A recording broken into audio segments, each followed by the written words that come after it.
नमस्कार दर्शक बंधु मु प्रदीप आपण मानक स्वागत करुच्ची आज आउ एक नया वीडियो तो आपण मानक पाखरे निहाती जेकोसी बैंक रे अकाउंट टे थिबो एवं सेही बैंक अकाउंट रे आपण माने जदि ट्रांजैक्शन करूचंती ताले वर्तमान आपण मानक पाखु एमिति गुटे जदि मेसेज आसुची जोंथिरे कि आपण मानकर लेखा होउची एडी देखि पारुथबे ए मेसेज टी जाकी मोबाइल को आसी जोंथिरे आपण मानक कोआ जाउची प्लीज मेंटेन बैलेंस ऑफ 436 अर्थात 436 टंका एवं 20 टंका in your bank account towards premium for renewal of PMJJBY बा SBI scheme for financial year 2025 एवं 2026 एटा देखंतु सेंट्रल बैंक ऑफ इंडिया तरफ जाकि मेसेज टी आसी आपण मानकर जदि अन्य बैंक रे अकाउंट अछि एवं आपण मानक पाखको एमिति मेसेज टी आसी जोटा कि 436 टंका हो बा 20 टंका हो एमिति आपण मानकर अकाउंट रे बैलेंस मेंटेन करिया पई कहा जाउची तो कौन पाई ये मेसेज आसुची एवं एई मेसेज रो कौन आपण मानकु करिया पई पड़िबो एवं कौन कौन स्कीम रे आपण मानकर बैंक रु एई टंका गुडी को काटुची से विषय रे आज रो वीडियो रे डिटेल्स जानिबा एवं आपण मानकु कहिया पई चाहूची ए जो 436 टंका आपण माने जदी प्रीमियम पेमेंट करूचंती बा 20 टंका जदी आपण मानकु एमिति मेसेज आसुची ताले से प्रीमियम टंका आपण माने डिपॉजिट करिवे ना नहीं तो वीडियो को जमार स्किप न करी प्रथम रु शेष पर्यंत निहाती देखंतु कारण एटा गोटे बहुत बड़ इंपोर्टेंट अपडेट जहाँकि समस्त विषय में जानिबा दरकार जे कौन पाई आपण मानक बैंक अकाउंट को एमिति आपण मानक मोबाइल को एमिति मेसेज आसुची ता पूर्व जदि चैनल को प्रथम थर विजिट करचंती वीडियो को लाइक करिवे चैनल को सब्सक्राइब करबा सहित पाखरे थिबा बेल आइकन को क्लिक करी ऑल ले सेट कर देबे एटा मध्ये आपण माने देखि पारुथबे एठी मध्ये जाकि गुटे मेसेज आछि जाकि 8 मे रे बैंक ऑफ इंडिया तरफ जो ये कहुई जे प्लीज मेंटेन सफिशिएंट बैलेंस जोटा कि 436 टंका इन योर बैंक अकाउंट 15 रु 31 तारीख मध्य आपण मानकर जाकि इंश्योरेंस रिन्यूअल प्रीमियम देवाई पड़ो तो आपण मैंने भावुवे जो कौन इंश्योरेंस आपण मैंने करिसेंती जो आपण मानक 436 टंका बा 20 टंका प्रीमियम देवाई पड़ुची देखंतु एई जो इंश्योरेंस रही 436 टंका यही स्कीम टीर नाम रही पीएमजेजेबीवाई जोटा कि आमर केंद्र सरकार तरफ प्रधानमंत्री जीवन ज्योति बीमा योजना ये प्रधानमंत्री जीवन ज्योति बीमा योजना कौन आगे से विषय जानतु एवं आपण माने जदि यही प्रधानमंत्री जीवन बीमा योजना करिसेंती बा जीवन ज्योति बीमा योजना करिसेंती एवं वर्ष को आपण मानक अकाउंट रु 436 टंका काटुची ताले यही 436 टंका कौन पाई काटुची एवं यही 436 टंका आपण मानक डिपोजिट करिया पई पड़िबो कि नहीं से विषय में आपण मानक कहूची देखंतु केंद्र सरकार तरफ गोटे योजना आरंभ करा जायतिला जोटा कि प्रधानमंत्री सुरक्षा बीमा योजना जो थे आपण मानक दुईटी तीनोटी स्कीम थिला गोटे थिला प्रधानमंत्री जीवन ज्योति योजना एवं आ गोटे थिला आपण मानकर प्रधानमंत्री सुरक्षा बीमा योजना एवं अटल पेंशन योजना यही तीनोटी योजना जहाँकि सरकार तरफ आरंभ करा जायतिला तो प्रथम जो योजनाटी मु आपण मानक कहली प्रधानमंत्री जीवन ज्योति बीमा योजना बा पीएमजेजेबीवाई तो ये पीएमजेजेबीवाई रे आपण मानक प्रत्येक वर्ष 436 टंका देखंतु मात्र 436 टंका जदि आपण माने प्रत्येक वर्ष जेकोसी बैंक रे हो बा जेकोसी पोस्ट ऑफिस रे हो आपण माने जदि प्रीमियम पेमेंट करूचंती ताले ता उपरे आपण मानक सरकार देखंतु 2 लाख टंकार इंश्योरेंस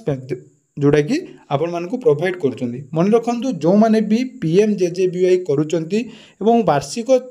436 टंका आपण माने जदि दौचंती तो से क्षेत्र रे आपण मानक जाकि कोनोसी भी दुर्घटना रे हो बा जेकोसी आपण मानकर क्षेत्र रे जदि कोनोसी व्यक्ति मृत्युवरण करूची ताले तांको नमूनी को एटी देखंतु 2 लाख टंका प्रदान करा जाउची जदि हमें देखिबा गोटे वर्ष रे 365 दिन ले आपण माने जदि 436 टंका रखुचंदी बा प्रत्येक दिन आपण मानको 1 टंका 50 पैसा हिसाब रे जदि हमें देखिबा ताले 436 टंका आपण माने देबे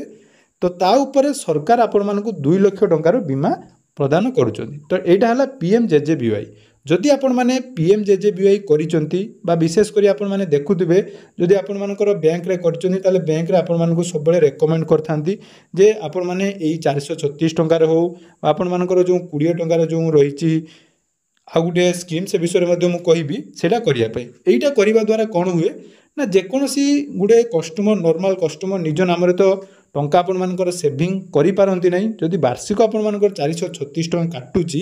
ताले एठी आपण मानक बेनिफिट मध्ये मिलुची से विषय रे जानिया पई पड़िबो कारण आपण मैंने भावुवे 436 टका जो काटुची एथिरे आपण मानकु कोनोसी बेनिफिट मिलिबोनी। देखंतु बेनिफिट आपण मानकु मिलिबो जोंथिरे कि 2 लाख टका पर्यंत आपण मानकर बीमा मिल पारिबो। एवं एथिरे देखंतु 18 रु 50 वर्षर जेकोसी व्यक्ति एथिरे सामिल हो पारिबो। तेणु आपण मानकु जदि एई भलिया मेसेज आसुची बा आपण माने जदि पीएमजेजेबीवाई करिसंती ताले चेष्टा करंतु सेटा को आपण मानकु कंप्लीट करिया पई बा तार प्रीमियम डिपॉजिट करिया पई। कारण साधारण लोक पक्षे अन्य बड़ स्कीम रे बा बड़ लाइफ स्कीम नबा लाइफ रो जो इंश्योरेंस स्कीम नबाटा संभवपर होई नते। तेणु ए छोट मोटो भी आपण माने जदि नेइचंती ताले ताकू कंटिन्यू करिया पई चेष्टा करंतु। बहुत सारा वीडियो आपण माने देखुवे से कहते जे 436 टका आपण मैंने रिजेक्ट कर दिंतु किंतु मु आपण मानकु रेकमेंड करी जे 436 टका आपण मैंने निहाती प्रत्येक वर्ष डिपॉजिट करंतु जोटा कि आपण मानकर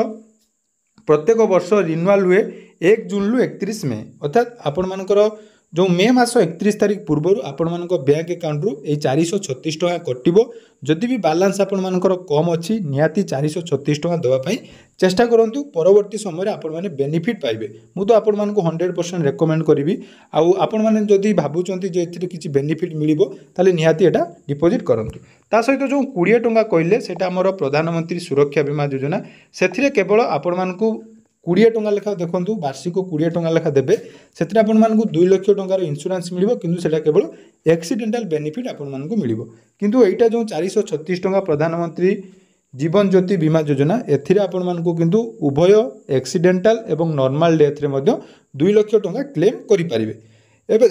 देखंतु जदि आपण मानकर अजाणतरे जदि बैंक रे करि दैचंती एवं आपण मानकु जदि से मेसेज आसुची ताले आपण माने चाहिले ताकू क्लोज करि परिबे। क्लोज करिवाटा किछि बड़ कथा नुहे। कोनोसी गुटे स्कीम आपण माने जत्ते बेले चाहिले ओपन करि परिबे नाही किंतु जदि ओपन कर दैचंती ताकू क्लोज करिया पई आपण मानकु बेसी समय लागिबो नाही। तेणु मो तरफ आपण मानकु सजेशन रहिबो जदि आपण मानकर प्रीमियम पेमेंट पेंडिंग रहिछि एवं आपण मानकर मेसेज आसुची तो निहाती ए 436 टका एवं 20 टकार आपण माने प्लान टी नियंतु एवं परवर्ती समय निहाती आपण मानको परिवार को एटा बहुत बेनिफिट दबो। एवं प्रधानमंत्री जीवन ज्योति योजना बा पीएमजेजेबीवाई एवं पीएमएसबीवाई जोटा कि रही ता विषय जदि डिटेल्स जानिया पई चाहउचंती डिस्क्रिप्शन रे मु आपण मानकु दुईटा वीडियो दे देबी। से वीडियो देखि आपण माने जानि परिबे जे एथिरे कोन कोन बेनिफिट मिलुची एवं केमिति आपण माने एही इंश्योरेंस नै परिबे एवं एही इंश्योरेंस नबा द्वारा परवर्ती समय रे आपण मानकु कोन कोन बेनिफिट मिलिबो। आशा करूची आपण मानकु ए वीडियोटी निहाती इन्फॉर्मेटिव लागिथिबो। वीडियोटी आपण मानकु केवल सचेतन करिया पई एवं यार बेनिफिट विषय जणाया पई